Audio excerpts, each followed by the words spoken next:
வணக்கம் நண்பர்களே, உங்கள் ஓட்டு ஒளியின் ஓசை சேனலுக்கு வரவேற்கிறேன்.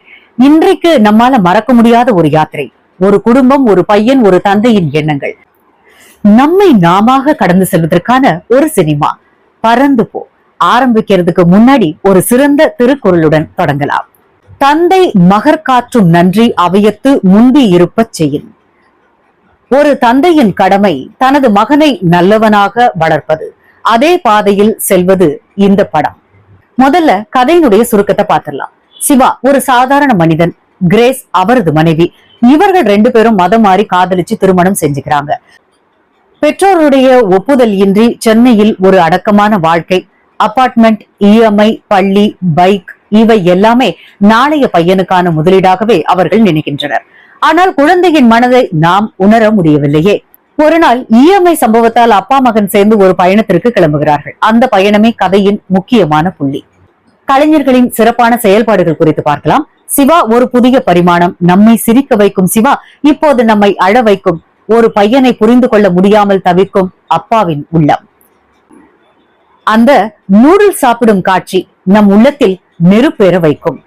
ராம் அவர்களும் சிவாவும் சேர்ந்து இந்த பாத்திரத்தை உயிருடன் கொண்டு வந்துள்ளனர். கிரேஸ் ரியலிஸ்டிக் அம்மா. மணமகளாக, தாயாக கிரேஸ் பாசத்தையும் பொருட்களை பற்றிய கவலையையும் நன்கு வெளிப்படுத்துகிறார். அவர் சந்திக்கும் வேலை, வாழ்க்கை சமநிலையை எத்தனை ஒர்க்கிங் உமன் உணர்வார்கள்? அன்பு, சிறுவனின் இயல்பான நடிப்பு, இந்த பையனின் கண்கள் சொல்லும் உணர்வுகள்.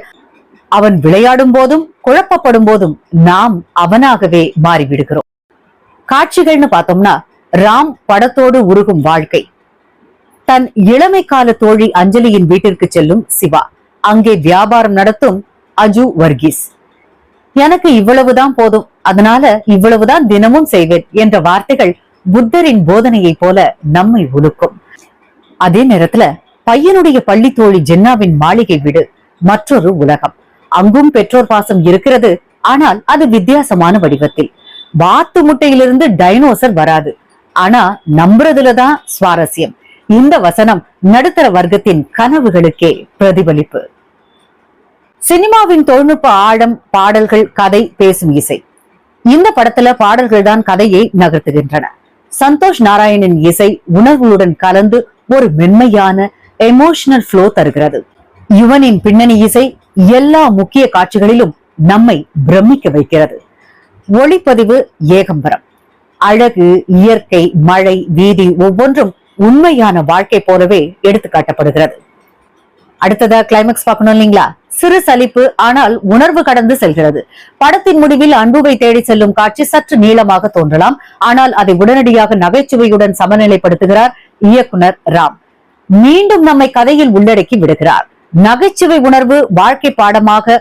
வாத்து முட்டையிலிருந்து டைனோசர் வராது, ஆனா நம்புறதுதான் சுவாரஸ்யம். இது போன்ற வசனங்கள் வாழ்க்கை யாருக்காக, எதற்காக என்ற கேள்விகளை நம்மில் எழுப்புகின்றன.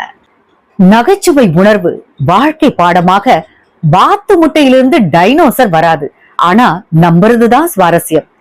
இது போன்ற வசனங்கள் வாழ்க்கை யாருக்காக, எதற்காக என்கிற கேள்விகளை நம்மில் எழுப்புகின்றன. படத்தினுடைய சிறப்பம்சங்கள் அப்படின்னு பார்த்தோம்னா, சிவா, கிரேஸ், அன்பு இந்த மூவருடைய நடிப்பு, நகைச்சுவை மற்றும் உணர்வு, சமநிலையான திரைக்கதை, இசை, ஒளிப்பதிவு, தொழில்நுட்ப தரம், குடும்பத்தோடு பாடல்கள் வழியாக கதை நகர்வது சிலருக்கு போர் அடிக்கலாம். ஓவரால் குடும்பம் பிளஸ் காதல் பிளஸ் வாழ்க்கை ஈக்குவல் டு பறந்து போ.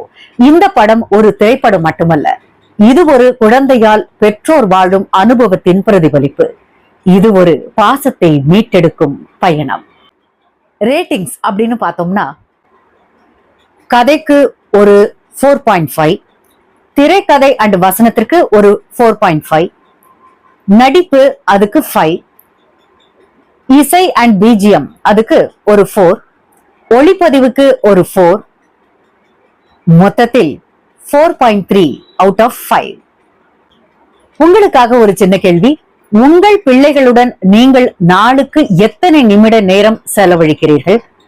இரண்டாவது கேள்வி, உங்களுடைய வாழ்க்கை குழந்தையின் கனவுகளை பறக்க விடுகிறதா இல்லையா? இந்த படம் உங்களுக்கு எந்த காட்சியில் கண்ணீர் வர வைக்கிறது? கீழே கமெண்ட்ஸ்ல சொல்லுங்க. வீடியோ பிடிச்சிருந்தா லைக் பண்ணுங்க. உங்க பெற்றோர், தோழிகள் எல்லோருடனும் ஷேர் பண்ணுங்க. மறக்காம சப்ஸ்கிரைப் பண்ணுங்க. உங்களுடைய சப்போர்ட் தான் எனக்கு பூஸ்டா இருக்கும். Please support me. தேங்க்யூ. மீண்டும் சந்திக்கும் வரை உங்களிடமிருந்து விடைபெறுவது உங்கள் தேவிகா சுகுமாரன்.